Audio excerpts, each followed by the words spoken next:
नमस्ते। आज हमारे साथ बहुत दिनों बाद फिर से प्रोफेसर आनंद कुमार। अ, मैं दर्शकों से कुछ चीजें पहले डिस्क्लेमर कर देता हूँ। बीच में मैं प्रोफेसर साहब को कभी भैया या बोल दूं तो ये मत सोचिएगा कि बेअदबी में है। वो मेरा इतना पुराना संबंध है कि उस समय मैं इनको प्रोफेसर साहब नहीं भैया ही जानता था। वो और शायद उस समय प्रोफेसर अभी अभी आनंद भाई साहब उस समय पढ़ ही रहे थे। खैर, आनंद भाई साहब, आज मैं इस एक ऐसे विषय पे आपसे जरा समझना चाह रहा हूँ। पॉलिटिक्स की आपको कोई देखता है तो बात ये लगता है कि पॉलिटिक्स पूछो। मैं भी पॉलिटिक्स की एनालिसिस करता हूं। लेकिन एक बड़ा वर्ग है जिसको हम लोग सिविल सोसाइटीज बोलते हैं। हाल के दिनों में सिविल सोसाइटीज थोड़ा ऐसा नाम हो गया है कि वो आंदोलन जीवी हैं, परजीवी हैं। ये तो एनजीओ वाले हैं, ये तो पैसा लेके सिर्फ इधर उधर घूमते हैं। मैं थोड़ा आज आपसे समझना चाहूंगा कि रोल ऑफ सिविल सोसाइटीज किसी भी लोकतांत्रिक व्यवस्था में। सिविल सोसाइटीज का भी एक, मेरे जितना मैंने पढ़ा है और समझा, एक महत्वपूर्ण रोल है। उनका रोल किसी नेता से कम नहीं है। तो मैं जरा आज दर्शकों को भी समझाइए, टीचर जैसे, कि ये सिविल सोसाइटीज किसी भी मजबूत लोकतंत्र के लिए कितना अहम और जरूरी है। मेरे फिर एक दो प्रश्न होंगे, मैं वो पूछ लूंगा, लेकिन शुरू में सिविल सोसाइटीज का रोल इन अ डेमोक्रेसी। आनंद है सर। ये आपने बहुत महत्वपूर्ण प्रश्न उठाया है आनंद वर्धन जी, क्योंकि जो किताबों में लिखा गया है, पढ़ाया जाता है, वो ये है कि लोकतंत्र के चार खंभे हैं। विधायिका, जो जनता चुनती है; न्यायपालिका, जो न्यायविदों का है; कार्यपालिका, जो प्रशासन के चलाते हैं और बहुत ठोक बजा के चुने जाते हैं; और मीडिया, जो रोज रोज एक निगरानी का आईना लेकर के चलता है।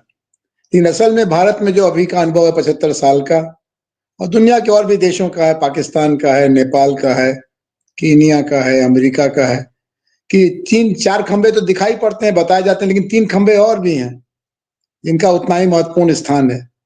एक पांचवा खंबा है राजनीतिक दलों का। छोटी पार्टी हो चाहे बड़ी पार्टी हो, 24 घंटे जैसे सफाई कर्मचारी आपके हवाई अड्डे में, रेल में काम करते हैं, वैसे 24 घंटे के ये कर्मचारी होते हैं। छोटा बड़ा कोई सवाल हो, पॉलिटिकल पार्टी बड़ी हो छोटी हो, वो अपनी एक जिम्मेदारी महसूस करती है और उसमें हिस्सेदारी करके लोकतंत्र को आगे बढ़ाती है। छठा है ज्ञान और विद्या के केंद्र। ये कबीर के गांव हैं। कबीरा खड़ा बाजार में, मांगे सबकी खैर, ना कहो से दोस्ती ना कहो से बैर। तो जो सच है समाज का, उसको निष्पक्ष तरीके से, वैज्ञानिक तरीके से रखना, और न सिर्फ रखना बल्कि नई पीढ़ी को पहुंचाना और पॉलिसी मेकर्स के साथ संवाद करना, ये विद्या केंद्रों, शोध केंद्रों का। और सातवां है नागरिक समाज। नागरिक समाज वो एक संगठनों का दायरा है जो चुनाव की समस्या से मुक्त है, जो सत्ता की राजनीति के समझौतों की व्यवस्था से मुक्त है, लेकिन जो सामाजिक सरोकार का एक एक अभिव्यक्ति करने का मंच है, माध्यम है।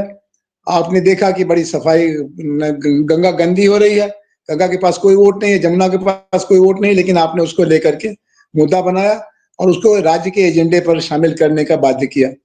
आपने देखा कि बेरोजगारी है, जिस पर कोई बोल नहीं रहा है और उनका अपना संगठन नहीं है, राजनीतिक दल उनको छोड़ दिया है, तो काम का अधिकार या मनरेगा के लिए आपने अभियान चलाया, और फिर आपका अभियान इतना सार्थक रहा कि नागरिक मनरेगा एक कानून बना, ऐसा कानून बना जिसको कि जो बनाने वाले थे वो उससे बहुत खुश नहीं थे, और जो उससे परेशान थे, विपक्षी दलों के लोग कहते थे कि जब हमको सरकार मिलेगी हम इसको पहले रद्द करेंगे, और मालूम हुआ कि उन्होंने उसका अनुदान बढ़ा दिया। तो नागरिक समाज हमारे लोकतंत्र का एक ऐसा हिस्सेदार है जो वोट के समीकरणों से अलग है, जो राजनीतिक दलों के व्याकरण से अलग है, और जो समाज में आदर्श स्थिति होनी चाहिए नैतिकता के नाते, संविधान के नाते, उसका तकाजा करता है। कुछ संगठन असरदार होते हैं, जैसे ADR, association for democratic reform, बहुत बड़ा संगठन नहीं है लेकिन बड़ा महत्वपूर्ण काम करता है कि चुनाव में जो उम्मीदवार बनते हैं उनकी जांच पड़ताल करता है और उनके अच्छे बुरे का विवरण हमको देता है। यह सिटीजन्स फॉर डेमोक्रेसी 50 साल पुराना संगठन है, हजारों लोग इसमें नहीं है, लेकिन जयप्रकाश नारायण के जमाने से, तरकुंडे जी के जमाने से आज तक ये चुनाव सुधार और शिक्षा सुधार और एक नैतिक राज्य सत्ता व्यवस्था, इस सब की चर्चा करता है और लोग इसको ध्यान देते हैं। खासतौर पर मीडिया के जरिए नागरिक समाज की एक जुगलबंदी चलती है और समाज का ध्यान आकर्षण करने में ये सफल होते हैं। अगर मीडिया से इनका संबंध ठीक नहीं रहता है तब इनके लिए दिक्कत होती है। और फिर दूसरी बात है कि समाज में भी अगर इनके जड़ें कमजोर हैं, ये अंतर्राष्ट्रीय सहयोग से चलती हैं, जैसे अमनेस्टी इंटरनेशनल था या मानवाधिकार से जुड़े हुए संगठन, तो उन पर विदेशी पैसे का, विदेशी एजेंट होने का आरोप लग जाता है। तो ये कुछ समस्याएं भी हैं नागरिक समाज की, जैसे उनकी जड़ें कितनी गहरी हैं, उनकी पारदर्शिता कितनी है, और उनका सरकार के साथ संवाद करने का तरीका क्या है। अगर वो विवाद के लिए संवाद करते हैं तब लोग उसको कहेंगे कि ये तो विपक्षी दलों के एजेंट हैं, लेकिन अगर वो संवाद के लिए, समाधान के लिए प्रयास करते हैं तो उनका अपना एक अलग दायरा जरूर रहता है। जी जी, आनंद भाई साहब, मैं एक चीज और जरा आसान, मतलब आपने इसको समझा दिया, लेकिन जैसे मैं देखता हूं, एक राजनीतिक क्षेत्र है, एक सामाजिक व्यवस्था है उसको, और गांधी इसको बहुत ठीक से बैलेंस करते थे। गांधी, कांग्रेस उनका पॉलिटिकल आर्म था, देश की आजादी के लिए लड़ रहे थे, लेकिन साथ में गांधी का सामाजिक न्याय के लिए जो छुआछूत, महिला उत्थान, इस पे जबरदस्त काम करते थे। और एट टाइम्स ये हम देखते थे कि उनका राजनीतिक जो भी एजेंडा वो पीछे हो जाता था। और मैं इस पे थोड़ा एक आपसे, क्योंकि आजकल तो नेता मतलब उसका काम केवल इलेक्शन लड़ो, मंत्री बन जाओ, एमएलए बन जाओ, वो सामाजिक वाला पार्ट किसी भी राजनेता के उससे खत्म हो गया है। मैं उसको पे जरा एक गांधी जी का जो जमाना था, उस गांधी जी की जिंदगी के दो हिस्से मान लीजिए। एक, जब वो भारत लौटे 1916 से 1936, जब चुनाव का कोई महत्व नहीं था, जो चुनाव था वो एक तरह का कागज का गुलदस्ता था, न रखने लायक न फेंकने लायक। चुनाव लोग लड़ते थे, CR Das, Madan Mohan Malviya, Motilal Nehru central legislative council में भी रहते थे, लेकिन जमीन के जो सवाल थे, चाहे वो गरीब किसानों का सवाल हो चंपारण में, चाहे हिंदू मुस्लिम सहयोग का सवाल हो, लखनऊ समझौता 1916 का, या छुआछूत का सवाल हो, पूना पैक्ट 1932 का, ये सब सवाल चुनाव के समीकरण से बाहर थे, चुनाव के व्याकरण से बाहर थे, और गांधी उसी के विशेषज्ञ बन गए। और गांधी का यह मानना था कि राजनीति का मतलब है दरिद्र नारायण की सेवा। तो सेवा और राजनीति, इसको उन्होंने एक दूसरे का पर्यायवाची बनाया। जबकि औसतन हम लोग ये मानते हैं राजनीति मतलब सत्ता, सत्ता और राजनीति एक दूसरे के साथ एक ही सिक्के के दो पहलू हैं। अगर आप सत्ता संचालन में रुचि नहीं रखते, सत्ता पर कब्जा नहीं करना चाहते, तो आपका राजनीति करने का तुक क्या है? कोई तुक नहीं है। ये बात 1937 के बाद जब हमारा वोट का अधिकार बढ़ा और स्वायत्तता मिली, और 1952 के बाद तो और भी ज्यादा स्पष्ट हो गई कि सेवा और राजनीति का संबंध कमजोर हुआ और सत्ता और राजनीति का संबंध मजबूत हुआ। अब सत्ता साधना के बाद कुछ लोग उसका सदुपयोग करके सेवा कर सकते हैं, तो एक तरह का विकल्प रहता है। लेकिन गांधी का जो रास्ता था, उन्होंने खुद लिखा कि न सिर्फ सत्ता बल्कि सत्याग्रह के लिए भी रचनात्मक काम करना जरूरी है। अगर आपने रचनात्मक काम किया तो जनता के साथ आपका एक रिश्ता बनता है, आपकी एक साख बनती है, और बिना रचनात्मक काम के संगठनों के जरिए लोगों से जुड़े हुए सत्याग्रह करना मतलब लकवा लगे हाथ से चम्मच उठाने जैसा है, हो ही नहीं सकता है। तो जब सत्याग्रह भी आप नहीं कर सकते बिना रचनात्मक काम के संगठनों के, तो सत्ता का तो सवाल ही नहीं है। कांग्रेस का यह बड़ा भारी एक तरह से एक उनकी पूंजी थी कि 1920-22 के बाद जो एक रचनात्मक कार्यक्रमों का ढांचा बना, पहले खादी से शुरू हुआ, फिर हिंदी और देशी भाषाओं के पत्र पत्रिकाओं का सिलसिला बना, उसके बाद राष्ट्रीय विद्यापीठ बने, काशी विद्यापीठ, गुजरात विद्यापीठ, बिहार विद्यापीठ, जामिया मिलिया, वहां से लोग पढ़ के निकले। और ग्रामोद्योग का एक सिलसिला गांधी जी ने जेसी कुमारप्पा और उस तरह के विशेषज्ञों की मदद से चलाया, जिससे कि तकली और चरखे में सुधार हुआ और धुलाई और रंगाई का मामला बना, तिलहन और दलहन का काम चला। ये सब मिल करके करोड़ों लोग ऐसा ताना बाना बन गया जो राज्य सत्ता के विमर्श से बाहर था। कोई नृप हो हमें का हानि, ऐसा भाव हो गया। और चुनाव के मौसम में इनका महत्व जरूर रहता था, लेकिन चुनाव का मौसम तो 5 साल में 3 महीना, बाकी 4 बरस 9 महीना तो रोज रोज की रोजी रोटी का सवाल था, जिसको ये सुलझाते थे। आज की राजनीति में एक मध्यवर्गीय दुराग्रह आ गया है, जिसमें सेवा की बजाय सत्ता समीकरण के लिए वोट की पेशबंदी करना, वोट बैंक का ख्याल रखना, और वोट बैंक के दबाव में जहां उचित कहना है वहां, तो जहां वोट बढ़े वहां बोलिए, जहां वोट घटे वहां चुप हो जाइए। गांधी का ऐसा बिल्कुल इससे विपरीत था कि वोट मिले न मिले, हमको जो सच है वो बोलना है, चाहे मंदिरों में दलितों का प्रवेश का सवाल हो, चाहे पाकिस्तान का विरोध हो, ये सब तभी सब संभव है जब राजनीति के दो चेहरे हों, एक सेवा का और एक सत्ता संचालन का। जी, मैं भाई साहब, मैं एक चीज क्लियर कर दूं, मेरे दर्शक नहीं जिसको ले उड़ेंगे। पाकिस्तान का विरोध जब आप बोल रहे हैं तो बंटवारे के विरोध की बात आप कर रहे हैं शायद। नहीं, पाकिस्तान का विरोध मतलब हिंदू मुसलमान को दो राष्ट्र कहने का विरोध, और इस नाते बंटवारे का विरोध, इस नाते सांप्रदायिकता का विरोध, इस नाते घृणा का विरोध। और बाकी तो सत्ता में हिस्सेदारी के लिए गांधी जी ने खुद ही कहा कि पाकिस्तान क्या कहते हो, तुम जिन्ना को ही प्रधानमंत्री बना दो और हमें कोई दिक्कत नहीं होगी। और इस पर बहुत लोग चौंके, कांग्रेस के भी लोग चौंके, और बाकी लोग तो आज तक यकीन नहीं करते गांधी जी ने ऐसा कहा भी होगा। जी जी जी। मैं एक चीज और भाई साहब इसलिए कर दूं कि हम लोगों ने भी अपने बड़े होते समय, मैं दो नाम, केवल दो नाम हैं, बहुत नाम ले रहा हूं, विनोबा भावे और जेपी। देखिए, दोनों लोगों ने राजनीति के उस पक्ष को दिखाया जिसको हम लोग नागरिक संगठन बोल रहे हैं, और जेपी ने यह भी दिखाया कि अगर जरूरत पड़ेगी तो ये जो एक्टिविस्ट लोग हैं ये सत्ता परिवर्तन भी कर सकते हैं। लेकिन जेपी ने अपने को हरदम उससे अलग रखा। मैं इस पे थोड़ा लोगों को जरा बता दें कि जेपी और विनोबा का उदाहरण तो अभी हमारी याद में है।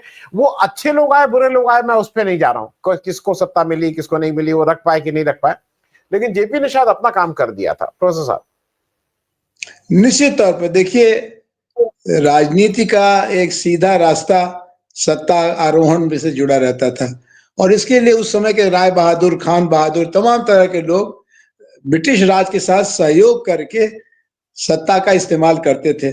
गांधी जी आए तो उन्होंने असहयोग का मंत्र दिया। राजनीति की परिभाषा ही दो टुकड़े में टूट गई। एक टुकड़ा हुआ जो राजनीति का मतलब हुआ अंग्रेजी राज के साथ मिल करके सत्ता में हिस्सेदारी, और एक था कि अंग्रेजी राज का विरोध करते हुए, असहयोग करते हुए समाज के निर्माण में हिस्सेदारी।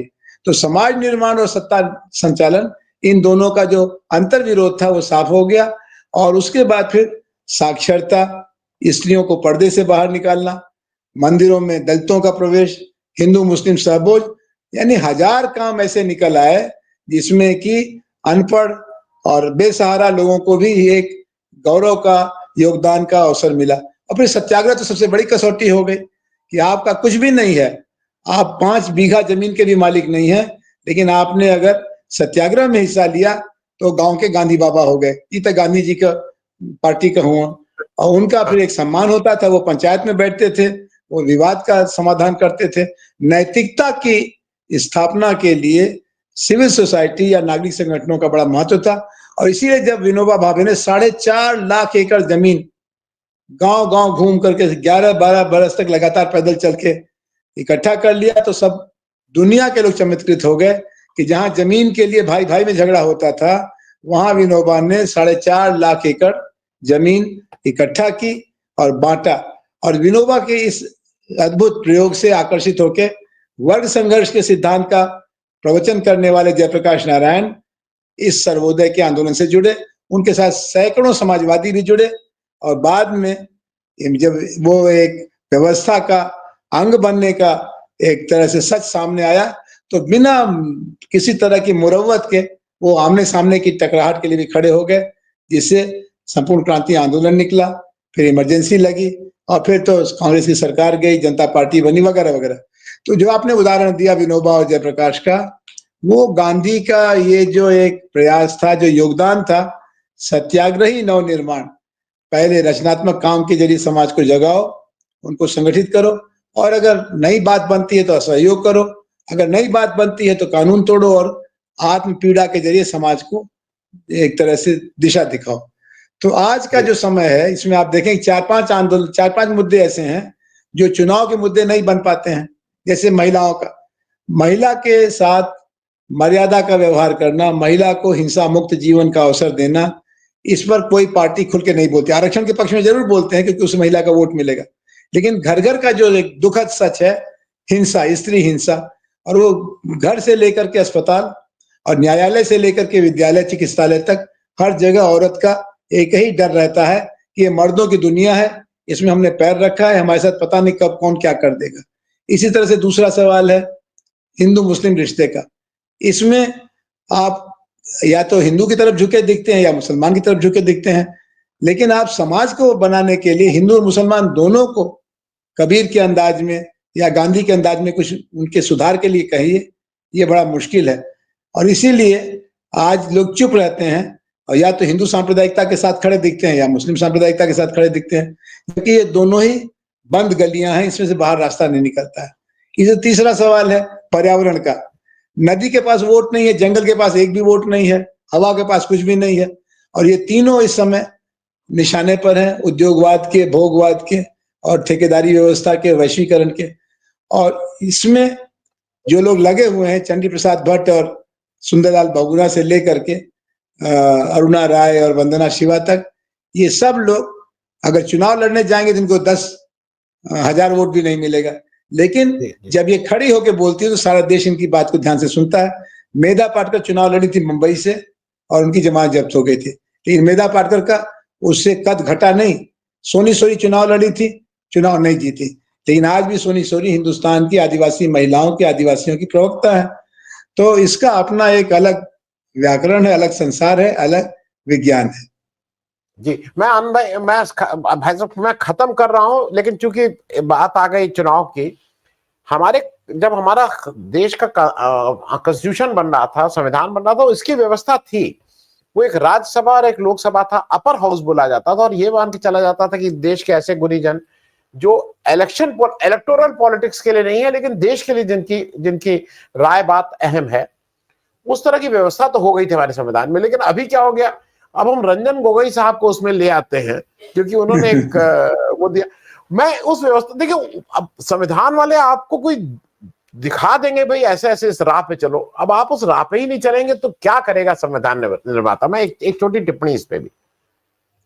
नहीं, ये जो व्यवस्थाएं की गई, इसमें समाज का जो बहुरंगी आयाम है, जो एक कई फूलों का बगीचा है, इसमें सामाजिक कार्यकर्ता है, विद्वान है, कलाकार हैं, न्यायविद हैं, और भी ऐसे लोग हैं जो चुनाव के दायरे के बाहर है लेकिन समाज का हिस्सा है। एक रविन्द्रनाथ टैगोर है, एक पृथ्वीराज कपूर है, एक डॉक्टर फिजो हैं, डॉक्टर आरम है। इन सब लोगों को कैसे सुनने का मौका मिलेगा, इनको देश का मंच कैसे मिलेगा? तो राज्यसभा में उनके प्रतिनिधित्व की व्यवस्था थी राष्ट्रपति के जरिए। अब जो आपने जिक्र किया रंजन गोगोई, तो फिर भी पढ़े लिखे, सर्वोच्च न्यायालय के मुख्य न्यायाधीश थे। एक किंग महेंद्र थे बिहार के, वो ठेकेदार होते थे और बाहुबली भी थे, और उनको राज्यसभा का मेंबर बनाया गया सांस्कृतिक कार्यकर्ता के नाते। हाँ, अभी तक ज्यादातर दुरुपयोग नहीं हुआ था, इसलिए जावेद अख्तर और शबाना आजमी और सचिन तेंदुलकर और लता मंगेशकर, इन लोगों का भी एक इसमें योगदान बना, अवसर बना। लेकिन ये बिगड़ता जा रहा है, जैसे जैसे राजनीति अवसरवादी होती जा रही है, सिद्धांतहीन होती जा रही है, कुल मिला के सत्ता की सौदागरी होती जा रही है। अब तो राज्यसभा और विधान परिषद की सीटें बिकने लगी। अभी जो सबसे ताजा नई पार्टी बनी थी, इसमें हम लोग का भी थोड़ा बहुत योगदान था, वो तो खुल के कहा उसने कि भाई अगर पैसा चाहिए तो इसको बेचना पड़ेगा, और बेचा उन्होंने राज्यसभा का टिकट, और उसका नुकसान उठा रहे हैं। तो जो आपने कहा कि हमारे सत्ता संचालन में खासतौर पर विधायिका को बहुरंगी बनना पड़ेगा, लेकिन ये एक दल की वासना, पूरा एक अधिकार, एकाधिकार, और इसमें जो समाज में एक स्वतंत्रता का फूल खिलना चाहिए, स्वतंत्रता की खेती बढ़नी चाहिए, वो रुक जाता है, और उससे विधायिका का नुकसान होता है। अगर विधायिका में बहुआयामी एक उसका व्यक्तित्व होगा तो लोग विधायिका की बहस को ध्यान देंगे। अभी सबको मालूम है कि विधायिका की बहस का कोई बहुत मतलब नहीं है, वहां लोग पहले से रटे रटाए तोते की तरह से लाए जाते हैं, चाहे विपक्ष का भाषण हो रहा हो, चाहे सरकारी पक्ष का भाषण हो रहा हो, वो एक गंभीरता का अभाव है, निष्ठा का अभाव है। जबकि जवाहरलाल जी की विधानसभा, लोकसभा में जब लोहिया बोलते थे, कृपलानी बोलते थे, मसानी बोलते थे, भूपेश गुप्ता बोलते थे, अटल बिहारी बोलते थे, तो लोगों को लगता था कि एक अलग आवाज है। आज उस तरह की गंभीरता नहीं है, और ये हमारे लिए तो खराब खबर है ही, सांसदों और विधायकों के लिए बड़ी खराब खबर है कि उनका अवमूल्यन हो रहा है। मैं चलते चलते मैं अपना मैं बायस्ड हूं, लेकिन मैं फिर भी उस बात को दर्ज कर दूं आपके सामने। आपने इतने नाम लिए, एक आदमी हिंदुस्तान के में जो उनके जितने भाषण हैं, वो मुझे लगता है कि उस पर बहुत चर्चा नहीं होती, जबकि आप पढ़िए तो वो लोहिया के साथ तो नहीं कंपेयर करना चाहिए, लेकिन शायद हिंदुस्तान में उससे अच्छा मैं राजनारायण जी की बात कर रहा हूँ। राजनारायण जी को लोगों ने जनरली टाइप कर दिया मस्खरा, बहुत ऐसे ही, लेकिन उनके जब वहां की बात पढ़िए, जब वो राज्यसभा, वो अद्भुत है, मतलब जब वो वहां बोले वो अद्भुत है। तो मुझे लगता है कि उनका नाम भी इस श्रेणी में जिनका नाम आपने लिया था, उनका नाम रहना भी शायद हम लोग तो आवश्यक क्योंकि उनके कार्यकर्ता थे तो लोग कहेंगे देखिए अपना ही गाने बजाने लगे, लेकिन आपने बहुत बड़ा नाम लिया। राजनारायण जी ने 1952 में विधानसभा में उत्तर प्रदेश के विरोधी दल के नेता से लेकर के 1977 में राज्यसभा के लोकसभा के सदस्य के नाते जो भाषण दिए, उन सब में बड़ी गहराई थी, और इसलिए दिए कि उनकी ट्रेनिंग थी आचार्य नरेंद्र देव की, डॉक्टर संपूर्णानंद की, राम मनोहर लोहिया की। तो असली सवाल तो यह कि आप किस विद्यालय से पढ़ करके दाखिल हुए हैं। अगर आपको संस्कार मिले हैं तो वो छिपे नहीं रहेंगे, और इसीलिए देश की तरफ से बोलने का दावा करने वालों को एक अच्छा गुरु चाहिए, एक अच्छा प्रशिक्षण चाहिए, एक अच्छा संस्कार चाहिए, और वो लगातार घट रहा है। जी, बहुत बहुत धन्यवाद भाई साहब बातचीत करने के लिए, क्योंकि एक मैं नई सीरीज ये शुरू किया है 1 जनवरी से, जहां पे मैं पॉलिटिक्स से हट के कुछ बात करने की कोशिश करता हूँ। थैंक यू सो मच, बहुत बहुत धन्यवाद। बहुत धन्यवाद जी, नमस्कार।